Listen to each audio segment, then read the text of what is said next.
Hello everyone, welcome to slate and pencil. और ये है बैक टू बेसिक्स, जहाँ हम क्लियर करते हैं 2 मिनट में आपके सारे क्वेरीज। तो आज की क्वेरी है ब्लड एंड इट्स कंपोनेंट के बारे में। ब्लड हमारे बॉडी के स्पेशल कनेक्टिव टिश्यूज हैं।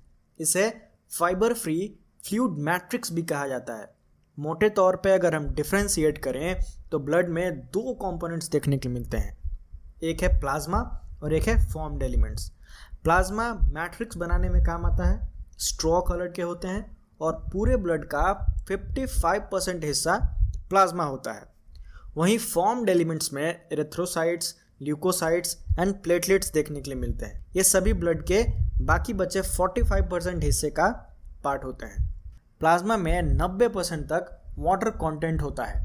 रेस्ट इसमें प्रोटीन, मिनरल्स एंड न्यूट्रिएंट्स देखने के लिए मिलते हैं। प्रोटीन 6 से 8% तक देखने के लिए मिलता है। मिनरल्स में हमें सोडियम और मैग्नीशियम स्मॉल अमाउंट में देखने के लिए मिलते हैं। वहीं न्यूट्रिएंट्स में glucose, amino acids and lipids भी ब्लड में मिल जाते हैं। प्रोटीन की बात करें जो कि 6 to 8% हमारे पास था ब्लड में, उसमें फाइब्रिनोजेन, ग्लोबुलिन और एल्बुमिन, ये 3 काफ़ी इम्पॉर्टेंट प्रोटीन्स हैं। फाइब्रिनोजेन का काम है जब भी हमें चोट लगे ब्लड की क्लॉटिंग और ब्लड फ्लो को रोकना। वहीं ग्लोबुलिन जो है वो हमारे बॉडीज़ में डिफेंस मैकेनिज्म का काम करता है और एंटीबॉडीज़ बनाने में काफ़ी इंपॉर्टेंट रोल प्ले करता है। अगर हम एल्बुमिन की बात करें तो एल्बुमिन हमारे बॉडी का ऑस्मोटिक बैलेंस BCOP इसको मेंटेन करने में हेल्प करता है। जो दूसरा सबसे इंपॉर्टेंट कंपोनेंट था हमारे ब्लड का, फॉर्म्ड एलिमेंट्स, वो एरिथ्रोसाइट्स, ल्यूकोसाइट्स और प्लेटलेट्स मिलके बनाते हैं। एरिथ्रोसाइट्स, जिसे हम रेड ब्लड सेल्स भी बोलते हैं, मोस्ट एबंडेंट फॉर्म में हमारे ब्लड में मिलता है। अगर इसकी हम किसी एडल्ट में काउंट करें तो 5 मिलियन पर मिलीमीटर हमें देखने के लिए मिल जाता है। ये बनता है कहाँ? रेड बोन मैरो में, जो कि हमारे लॉन्ग बोन्स जो हैं उसके अंदर होता है बोन मैरो, और वहीं पे RBC एरिथ्रोसाइट्स फॉर्म होते हैं। इन RBC में न्यूक्लियस नहीं होता, ये बाइकॉन्केव शेप के होते हैं। इसके पीछे भी एक खास रीज़न है।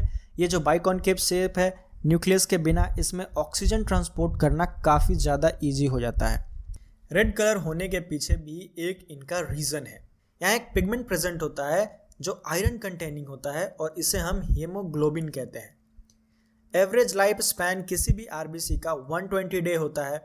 इसके बाद ये RBC जाके स्प्लीन में, जिसे हम ग्रेवयार्ड भी कहते हैं, वहाँ पे डिस्ट्रॉयड हो जाता है।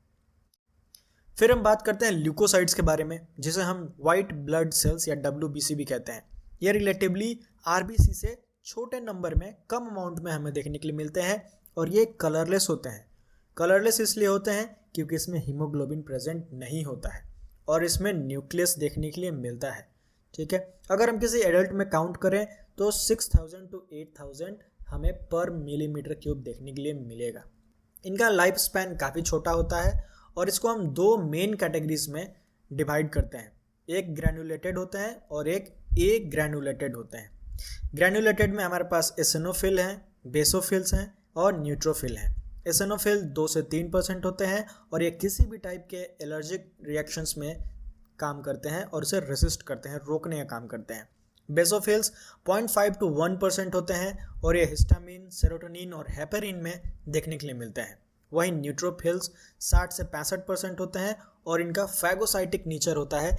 ए ग्रेनुलेटेड की बात करें तो इसमें मोनोसाइट्स एंड लिम्फोसाइट्स, ये 2 हमारे पास WBCs हैं। मोनोसाइट्स 6 to 8% होता है, ये भी फैगोसाइटिक नेचर का होता है। वहीं लिम्फोसाइट्स की बात करें तो ये 20 से 25% हमारे ब्लड में होता है और इसके भी 2 टाइप हैं, lymphocytes T and lymphocytes B। ये दोनों रिस्पॉन्सिबल हैं हमारे इम्यून सिस्टम के रिस्पॉन्स के लिए। ब्लड का जो आखिरी कंपोनेंट है वो है प्लेटलेट्स, जिसे हम थ्रोम्बोसाइट बोलते हैं। इनका प्रोडक्शन मेगा कैरियोसाइट्स में होता है, जो कि एक स्पेशल टाइप के सेल्स हैं, हमारे बोन मैरो में प्रेजेंट होता है। इनका काउंट की अगर हम बात करें तो 1.5 to 3.5 लाख प्लेटलेट्स हमें देखने मिल सकते हैं पर मिलीमीटर में। इनका काम होता है ब्लड कोगुलेशन एंड क्लॉटिंग में। इनका अगर नंबर रिड्यूस हो जाए हमारे ब्लड में तो क्लॉटिंग डिसऑर्डर हमें देखने मिल सकता है और एक्सेसिव ब्लड लॉस हो सकता है। तो दोस्तों, ये था ब्लड और उसके पूरे कंपोनेंट्स के बारे में एक डिटेल रिव्यू। अगर आपको ये वीडियो पसंद आया है तो आप लाइक करें, हमारे इस channel the slate and pencil को सब्सक्राइब करें। Thanks for watching, happy learning.